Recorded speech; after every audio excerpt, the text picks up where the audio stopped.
Et bien bonjour à tous messieurs dames, bienvenue sur cette nouvelle vidéo, j'espère que vous allez bien, c'est Fukio, aujourd'hui on se retrouve, on est le 17 novembre 2022, il est exactement 23h45, assez tard, hein.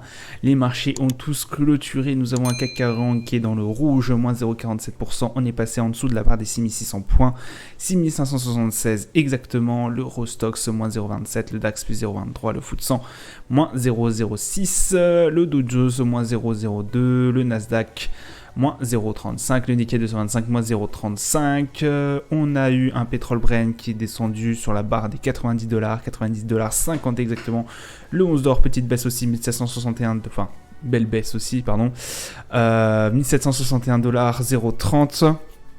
L'euro USD baisse aussi, moins 0,30 aussi, 1,036 $ l'euro. Et un Bitcoin à 16 697. J'arrive toujours à me tromper sur Bitcoin.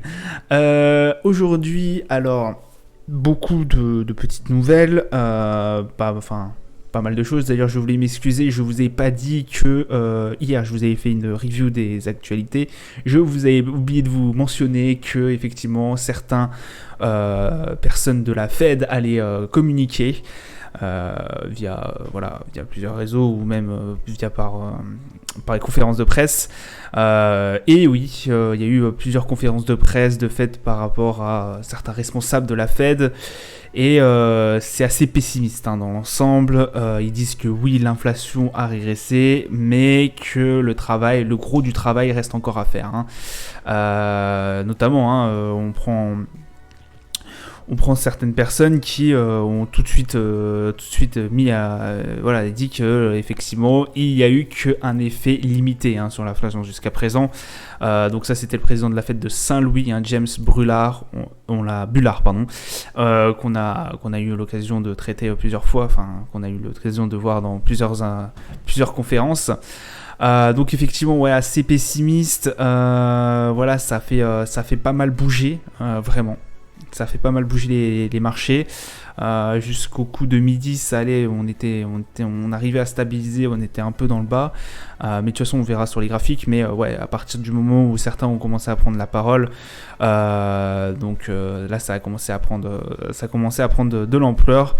Vers midi et quelques, ça a plongé fortement. Et ça s'est un peu relevé au moment où Wall Street a réouvert pour finir un peu. On va dire petite séance de baisse par rapport à ce que ça priceait en début d'après-midi, quoi. Donc on s'en sort pas si mal que ça. La vague n'est pas finie, Je pense qu'effectivement, alors eux, pour être un peu plus fondamental, actualité et autres, eux pensent que effectivement tout n'est ok, d'accord, ça c'est en train de réduire, mais je pense qu'ils vont continuer à relever les taux. Certains tableraient même que il faudrait un taux entre 5% et 5,25% minimum pour endiguer une inflation qui est plus haute depuis 40 ans, faut pas l'oublier. Ça c'est James Bullard, pardon, j'ai encore une fois écorché son nom, qui l'a certifié. Bon, c'est à voir à la Suisse que va décider le big boss, J. Powell. On verra ça par la suite. Autre nouvelle, j'avais envie de vous dire une autre nouvelle, je me rappelle plus laquelle. Ah oui, pardon, le permis. De toute façon, on verra ça sur le calendrier d'annonce économique. Mais effectivement, les permis de construire on peut augmenter aussi, on fait rebondir un peu les indices. Je vous dis ça parce qu'effectivement, alors par la suite, ça a repricé derrière. Ça a été un peu meilleur que. Alors, on pensait que ça allait nettement baisser. Ça a baissé, d'accord, mais un peu, de façon moins explosive que ce qu'on avait prévu. Voilà, le consensus n'a pas été respecté, mais ça a été quand même en baisse. Donc, ça a été accueilli moyennement forcément par les investisseurs, puisqu'on part du principe que forcément, vu que l'inflation et autres commencent à grandir, vu qu'on augmente les taux, forcément il y a moins de permis, l'immobilier forcément recule. Et puis là, avec cette annonce, du coup, on a vu que l'immobilier reculait, mais pas aussi fort que ce qu'on pensait. Donc, ce qui pourrait laisser entendre qu'on peut encore gratter et qu'on peut notamment repartir, effectivement, on peut reparler de récession parce que, voilà, on n'est pas encore en récession aux États-Unis.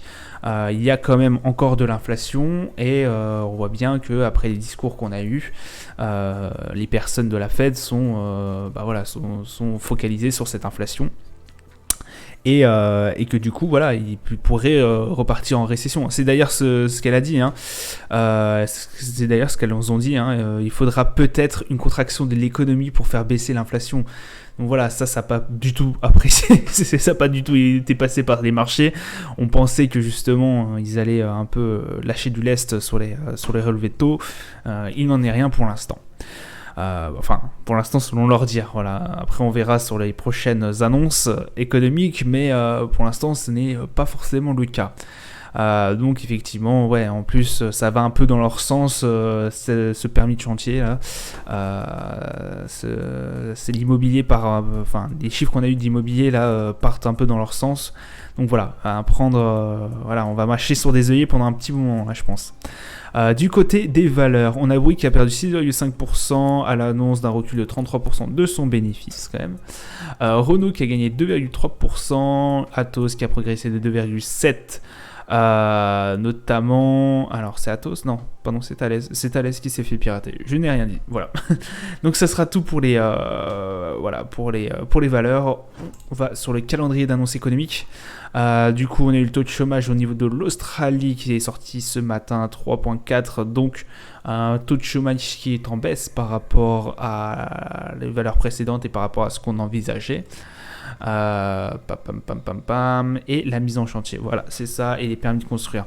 Alors la mise en chantier, si vous voulez, c'est en français, mise en chantier, je sais plus comment on appelle ça en anglais. Housing starts. 1.41 selon le consensus, voilà, on est juste un peu au-dessus, 1.425. Mais bon, on a bien, voilà, comme vous pouvez le voir, on a bien chuté par rapport à ce qu'on avait comme valeur précédente. Donc, vous allez me dire, c'est une bonne nouvelle, pas aussi bonne que ce qu'on attendait. Et ce qui laisse un peu forcément du lest pour la Fed si elle a envie encore de remonter à 75 points de base. Je crois que c'est plus de l'état actuel. La dernière fois on avait fait monter de 75 points de base les taux. Je sais pas si là ça va être 75 points de base, en tout cas c'est mitigé je crois. Donc à voir par la suite, mais là ça laissera effectivement la possibilité, la Fed pourrait s'appuyer là-dessus pour justifier un peu son relevé de taux encore de 75 points de base. Ce n'est que spéculation, ce que je viens de vous dire, mais en tout cas ce qui est sûr c'est que ça a été plus fort que ce qu'on pensait, mais c'est en train de reculer quand même. Donc il y a du bon, il y a du mauvais quand même.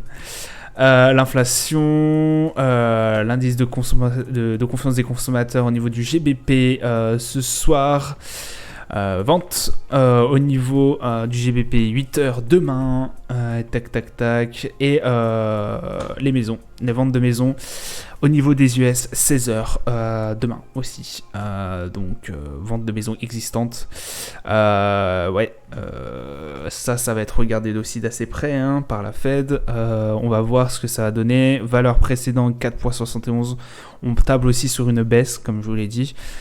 Effectivement, je vous remets encore un coup de pinceau dessus. Forcément si les taux augmentent, la vente de maisons existantes forcément va chuter puisque les banques vont prêter moins d'argent aux consommateurs. Et effectivement, si les taux sont plus forts, forcément on prête moins d'argent et du coup on achète moins de maisons. C'est logique. Donc normalement là c'est pour ça que c'est en baisse et que ça serait assez bien apprécié qu'on soit à 4.38 voire en dessous. S'il n'y a pas de baisse et dans ce cas là on est au-dessus de 4.71, là ça pourrait être très problématique. Et à mon humble avis, si on est très près des 4.71 millions, là ça risque d'être compliqué aussi. Donc à regarder d'assez près au niveau de la vente de maisons existantes. Voilà. Au niveau du marché. Alors le marché, en fait, voilà. Vous l'avez devant vous, le Nasdaq. Le Nasdaq, pareil, en début de journée, a énormément pricé avec que l'ouverture des marchés européens. Là, vous avez la journée complète. Voilà, on a essayé de taper même les 11 517, pardon. Voilà, cette grosse barre rouge là que j'ai mise, voilà, ça fait office de résistance, c'est repassé à la hausse, c'est remonté et on a fini à 11 709. Bon, petite baisse, ça reste tendancieux. On voit que les deux ranges entre les 12 000 et les 11 517, on n'arrive pas à les casser, quoi. C'est compliqué. Soit on casse par le bas, soit on casse par le haut. Mais on voit bien que là, les mèches, elles arrivent. Enfin, il n'y a que des mèches quoi, qui se calent là-dessus. On n'a pas encore fondamentalement quelque chose d'assez puissant pour repasser au-dessus des 12 000, je pense. Et ni quelque chose fondamentalement assez fort pour repasser en dessous. Voilà, je pense que ce qui va bouger énormément, c'est ce qui vont être les indicateurs, style les maisons existantes, mais même vente de maisons existantes, voilà. On va peut-être passer en mèche, mais on ne passera pas en force, je pense pas en tout cas. À l'heure actuelle, je pense pas. Ce qui va énormément bouger, ça serait une intervention de Jérôme Powell.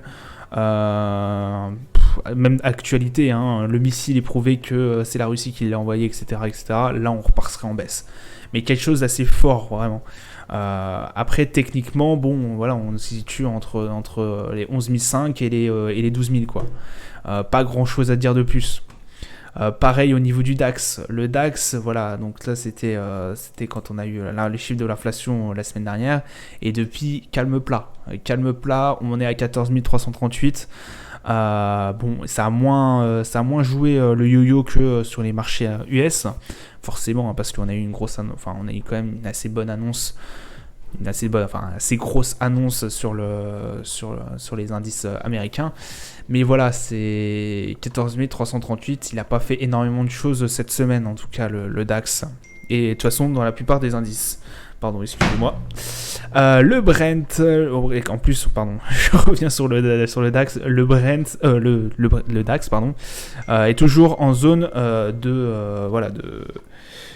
de surperformance, surachat, pardon, par le RSI. Donc bon, là on a vachement monté, c'est pareil, hein, le DAX a été un élan puissant quand même. Hein. Là on le voit depuis le 30, depuis début octobre, ça monte crescendo. Donc là, au bout d'un moment, forcément, techniquement, on va redescendre, quoi. On va repricer un petit coup, et pourquoi pas refaire une impulsion derrière. Mais là, je pense que oui, ça serait bien que... alors, je dis ça, mais c'est toujours dans la théorie. Normalement, on a un retracement qui se fait. Là, on n'a pas eu de gros retracements, malgré cette énorme bougie bleue de l'inflation, on n'a pas eu d'énormes retracements. Là, vous voyez bien qu'on a eu deux bougies qui ont été à peu près de la taille de celle-ci, retracement. Là, on a eu des bougies, hop, retracement, hop, hop. Alors, petit retracement, je suis d'accord, mais retracement quand même. Là, on a eu des bougies, voilà, ça a retracé à un moment donné, et là, on a vraiment des grosses montées, et là, on a eu pas grand-chose en retracement, très peu. Donc voilà, à voir par la suite si ça serait éventuellement un petit retracement comme celui-ci, mais ça me paraît assez peu, on va dire. Le Brent, lui par contre descend aux enfers. Hein. Alors descend aux enfers, on s'y tient quand même, on est au-dessus des 90, on se situe toujours entre les 90 et les 100. J'aime bien mettre une barre à 95 et quelques.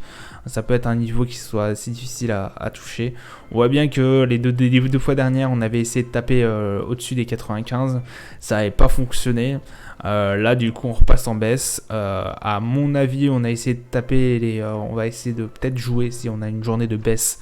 Les 90, moins les 90, je pense que ça va faire office de résistance et ça va repasser au-dessus. Pour l'instant, rien ne me justifie une baisse du Brent à moins de 90 $. Pour l'instant, hein. J'ai dit bien pour l'instant. Là, l'indice, forcément les indices étaient en forte baisse. Je pense que le Brent a énormément pricé là-dessus. Donc voilà, on était vachement en baisse quand même. On reste neutre au niveau du RSI et le MACD est tendancieux, hein, comme on peut le voir. Niveau de l'or, voilà, on a un peu pricé au niveau de l'or. De toute façon, il fallait retracer au bout d'un moment. On était bien au-dessus du RSI en zone d'achat. Le MACD, bon, toujours en zone d'achat aussi. On l'a pricé un peu. On va voir ce que ça fait. Voilà, c'est un petit retracement. Même un retracement comme ça, si vous voulez. Moi, ça m'inquiète pas trop forcément. Enfin, ça m'inquiète pas forcément. Ça peut encore repricer derrière. Ça peut même complètement casser. Mais il y a toujours une phase en fait de retracement. Chose qu'on a, je mets entre parenthèses, chose qu'on n'a pas forcément eu ici, par exemple. Là, pour moi, c'est pas forcément un retracement. Après, c'est possible que ça soit, enfin, que le marché considérait que c'est bon, et on a assez repris son souffle et qu'on peut repartir en hausse. Mais pour moi, techniquement, là, ça serait compliqué, quoi. Surtout de breaker un 14 604 qui est une valeur la plus haute qu'on ait eue depuis au moins mai, quoi. Ouais. Donc voilà. Je reviens sur le DAX, mais je pourrais vous faire la même chose sur le Nasdaq. Le Nasdaq un peu plus quand même, il a bien respiré. Là, on aurait une grosse bougie rouge, on aurait bien respiré et puis on aurait pu reprendre de l'élan pour repartir et casser cette barre des 12 000. C'est pareil, on n'a pas énormément respiré. Après, le Nasdaq, le problème, c'est qu'on n'a pas énormément monté non plus, quoi. On n'a pas eu cette impulsion qu'on a eu sur certains autres indices, notamment à cause de ce qu'on a eu avec les GAFAM et autres, les résultats qui ont été pas très très très bons au niveau de la tech, US. Le S&P, il nous a fait aussi une baisse, hein. Forcément les indices américains ont été énormément touchés par les annonces qui ont fait de différents gouverneurs de la Fed.